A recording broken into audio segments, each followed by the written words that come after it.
여러분 안녕하십니까? hun천병원 김상봉 원장입니다. 오늘은 잠만보와 함께 어깨 탈골, 어깨 탈구에 대해서 알아보겠습니다. 잠만보야, 어깨 탈구에 대해서 들어봤어? 몰라요.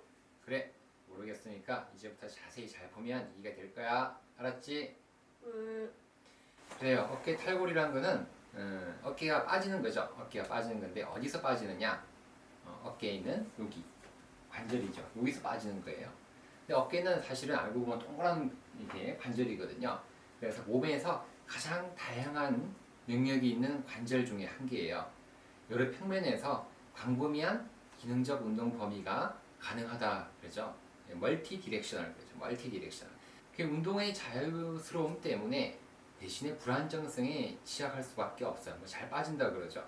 어깨가 탈구가 가장 많습니다. 탈골이랑 탈구는 같은 말이에요. 탈골, 빠졌다. 탈구, 같은 말이죠. 70세까지 빈도를 살펴보면 남자는 0.7%라고 이야기하고 여자의 경우에 좀 작아요. 0.3% 정도 이야기하거든요. 0.7%면 거의 1%죠? 생각보다 꽤 빠진다라고 보셔야 되겠습니다.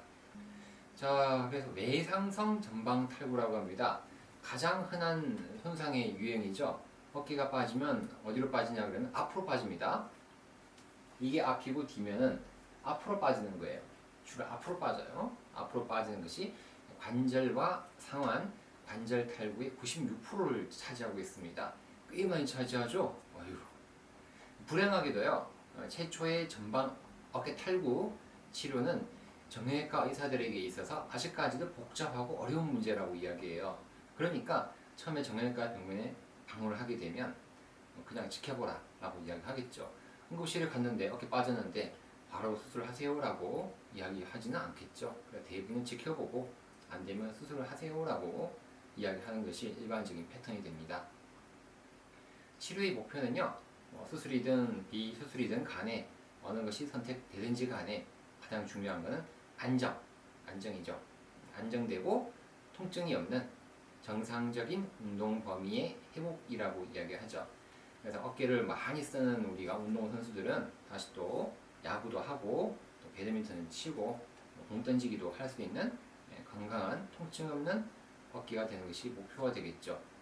목표는 이렇게 좋은데 실제로 그렇게 되기가 좀 쉽지가 않습니다. 한번 빠지면은 또 빠질 수밖에 없다라고 이야기하는 그런 경우가 많죠. 치료의 방침입니다. 치료의 방침은 여러 가지를 고려를 해야 돼요. 나이, 그리고 직업, 기능적 요구도, 스포츠 참여, 신체적 특징, 그리고 가족력까지. 아빠, 엄마가 빠지면 아들도, 딸도 좀 빠질 수 있는 가능성이 높다라고 이야기하죠. 탈구의 재발입니다. 어쨌든 탈구가 재발한다는 것이 문제예요. 한번 탈구되고 평생 탈구가 안 되면 아무런 문제가 안 되겠지만 탈골이 재발이 된다. 외상성 어깨가 빠진 다음에 탈골이 된 다음에 어깨가 재발성으로 불안정성에 더욱 취약하다는 논문이 아주 많아요. 한번 빠지면 또 빠지는 거예요. 꼭 기억하세요. 잠만보야. 젊은 사람이 위험해? 나이가 많은 사람이 위험해? 젊은 사람. 그래, 맞아. 남자가 위험해? 여자가 위험해? 남자. 이게 수술입니다. 전통적인 방법은 그냥 다 째서 했어요. 개방적으로 수술을 했는데 안정화 수술이라 그러죠. 최근에 관절경적 수술 방법이 많이 발전이 됐습니다. 개선된 시야, 요즘에 HD, FHD, 4K, 8K 여러 가지 방법이 많이 발전이 됐죠. 그래서 시야가 엄청 깨끗해졌어요. 그래서 슬랩은 어쨌든 요거예요. 관절 와순이 볼록하게 튀어나오고 요것이 찌어지는 거예요.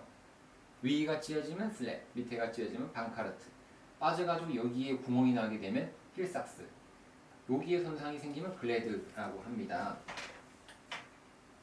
여기가 파열되면 슬랩이나 방카르트. 여기에 이제 그 뼈에 구멍이 나게 돼요. 그러면 힐삭스. 여기에 손상이 생기면 글래드라고 하는 거죠. 자세한 건 다음에 알아봅니다. 이런 병명이 나왔으니까 그냥 간단하게 이야기하는 거죠. 수술적 예후에 대해서 알아보겠습니다. 실패율이 무려 50%까지 보고된다고 하는데요. 여러 가지 원인들이 있습니다. 복합적이라 그러죠.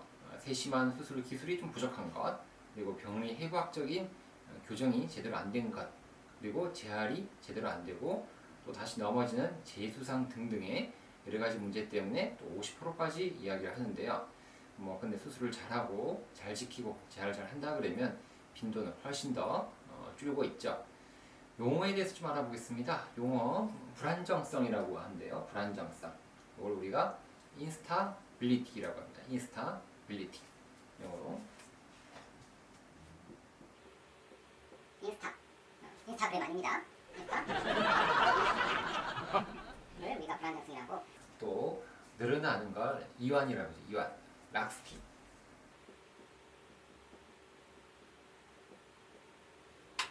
이런 것 좀 알아보고 지나가야 돼요. 그 불안정성이라는 것은 안정화 요소인 관절낭 및 인대 복합체의 병적인 상태라고 이야기하는 거죠. 어쨌든 간에 뭔가 안 좋은 거예요. 뭔가 찢어졌거나 파열되는 것을 우리가 인스타빌리티, 불안정성이라고 이야기를 하고요. 그리고 이완, 락스티는 이학적 검사의 소견이라고 이야기합니다. 어깨를 쭉쭉 당겨보면 밑으로 늘어나요. 위로 해보면 툭툭 빠지죠. 툭툭 빠지고 생리적이고 무증상이라고 이야기를 합니다. 그래서 실제로는 우리가 이런 이완 소견이 있으면은 안 아픈 경우가 많아요. 나는 아프지도 않다. 아프지도 않은데 많이 늘어난다 라고 이야기를 하죠. 어깨도 많이 늘어나고 손도 이렇게 해보면 많이 늘어나고 손목도 많이 늘어나고 무릎도 더 펴지고 허리 척추도 많이 늘어나는 경우가 많죠. 락스티, 이완 이런 거에 대해서는 좀 알고 있어야 됩니다. 이완은 별로 안 아프다. 원래 선천적인 면이 있는 것이고 불안정성은 다쳐서 생기는 또 병적인 상태다라고 이해를 하셔야 되겠죠.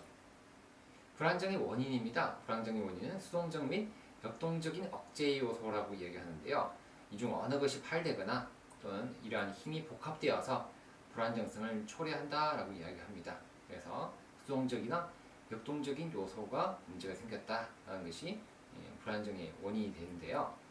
그 이유로는 관절와순이라고 합니다. 관절와순. 뭐예요? 이걸로 관절와순이라고 합니다. 관절와순. 이름을 참 특이하게 지어놨죠. 와순은 또 뭘까요? 범퍼 효과, 흡입기 효과를 해준다라고 이야기합니다. 그래서 이걸 우리가 음압이나 안정화시키는 그 흡입기 효과를 컨케이비티 컴프레션이라고 합니다. 컨케이브는 우리가 이렇게 생긴 걸 컨케이브라고 그래요. 컨케이브, 오목하게 생긴 것을 이런 걸 우리 컨케이브라고 하고, 반대로는 컨벡스라고 하는데 이렇게 생긴 거죠. 이렇게 생기면 이게 당연히 뭐 아무것도 안 되겠죠. 이렇게 생겨야 뭐 이렇게 돌아가면서 안 빠져나온 거죠. 그래서 관절화상은 안정성에 결정적이고 동적인 압박력을 위해서는 이런 정상적인 또 회전근개가 받쳐줘야만이 안 빠져나온다고 하는 거죠. 관절과 상안의 여러 가지 기능들입니다. 여기가 이제 크면 클수록 크고 안정할 때일수록 앞으로 안 빠져나오겠죠. 이런 것들에 대해서 좀 알아봤는데 오늘은 그런 정의, 어깨 탈골, 어깨 탈골의 정의들, 여러 가지 병명들, 효과들에 대해서 좀 알아봤습니다. 잠만보야, 좀 이해가 되니? 알았으면 끄떡 해봐. 몰라요. 너 없어 왜? 잘 모르겠어? 왜? 잘 모르나 봅니다. 그래서 조금 더 그림을 좀 보고 공부를 좀 더 해보도록 할게요. 영상 보도록 하겠습니다. 어깨가 빠지면 안 되지만 어쩔 수 없이 빠지게 되면 상당히 아프게 됩니다. 응급실을 찾아가야 되는데요. 아유, 많이 아파요. 얼마나 아팠을까요? 이렇게 되니까. 그래서 보면 앞으로 빠지는 게 전방 탈골이고요. 뒤로 빠지면 후방 탈골이라고 하죠. 빠져나가면서 어쩔 수 없이 여기 파란색으로 된 관절와순을 이렇게 파열되고 찢어지게 됩니다. 아프겠죠?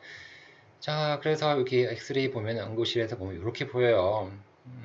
많이 힘들어 보이죠? 그래서 이걸 당겨가지고 넣어야 됩니다. 일단 이대로 살 수는 없으니까 다시 정복을 해야 되겠죠. 라브룸이라 그러죠. 관절와순. 이 모양은 요거예요. 링처럼 보이는 거.